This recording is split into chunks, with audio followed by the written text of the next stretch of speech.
মহাভারতের কাহিনী ১৪। কচ ও দেবযানীর পরস্পর অভিশাপ। নমস্কার, আমার নাম রঞ্জন।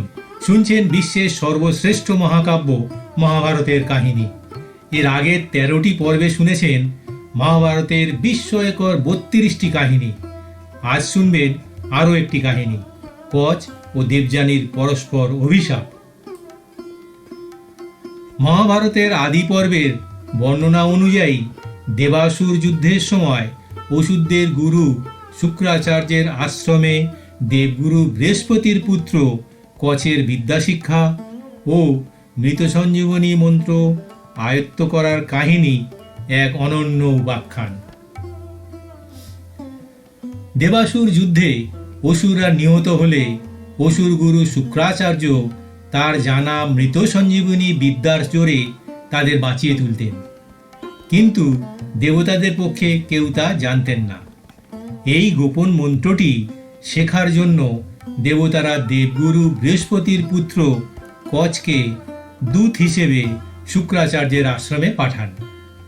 কচ শুক্রাচার্যের আশ্রমে গিয়ে অত্যন্ত বিনয়ের সাথে শিষ্যত্ব গ্রহণ করেন এবং ১০০০ বছর ব্রহ্মচর্য পালনের অঙ্গীকার করেন। শুক্রাচার্যের এক পরম সুন্দরী ও আদরের কন্যা ছিলেন, যার নাম দেবযানী। কচ ভালো করেই জানতেন যে গুরুকে সন্তুষ্ট করতে হলে গুরুকন্যার মন জয় করা আবশ্যক। তিনি নিজের মধুর ব্যবহার, নৃত্য, গীত এবং নানাবিধ সেবা দিয়ে অল্প দিনেই দেবযানীর অত্যন্ত প্রিয় পাত্র হয়ে ওঠেন। অসুররা বুঝতে পেরেছিল যে কচ দেবতাদের চর হয়ে সঞ্জীবনী বিদ্যা শিখতে এসেছেন, তাই তারা কচকে হত্যার পরিকল্পনা করে। কচ যখন বনে গুরুগৃহের গাভী চড়াচ্ছিলেন, তখন অসুররা তাকে হত্যা করে টুকরো টুকরো করে বাঘসিংহকে খাইয়ে দেয়। সন্ধ্যায় গরু ফিরে এলেও কচ না আসায় দেবযানী কান্নাকাটি শুরু করেন। কন্যার শোকে কাতর হয়ে শুক্রাচার্য সঞ্জীবনী মন্ত্র দিয়ে কচকে পুনর্জীবিত করেন। দ্বিতীয়বার অসুররা কচকে হত্যা করে সমুদ্রের জলে পিষে ফেলে। দেবযানী পুনরায় অনুনয় বিনয় করলে শুক্রাচার্য বিদ্যা প্রয়োগে কচকে আবার বাঁচিয়ে আনেন। তৃতীয়বার মূল ঘটনা, অসুররা এবার চরম ফন্দি আঁটে। তারা কচকে হত্যা করে, পুড়িয়ে ছাই করে সেই ছাই মদের সাথে মিশিয়ে স্বয়ং শুক্রাচার্যকে পান করিয়ে দেয়। সন্ধ্যায় কচ না ফেরায় দেবযানী আবার কাঁদতে থাকেন এবং জানান কচ ছাড়া তিনি বাঁচবেন না। শুক্রাচার্য ধ্যানে জানতে পারেন যে কচ স্বয়ং তার পেটের ভেতরেই ছাই হয়ে আছেন। তিনি এক মহা সংকটে পড়েন। কচকে বাঁচাতে গেলে পেট চিরে তার নিজের মৃত্যু হবে, আর কচকে না বাঁচালে কন্যা প্রাণ ত্যাগ করবে। উপায়ান্তর না দেখে শুক্রাচার্য তার পেটের ভেতরে থাকা কচকে মৃত সঞ্জীবনী মন্ত্র শিক্ষা দেন। মন্ত্র শেখার পর কচ শুক্রাচার্যের পেট চিরে বাইরে বেরিয়ে আসেন, যার ফলে শুক্রাচার্যের মৃত্যু হয়।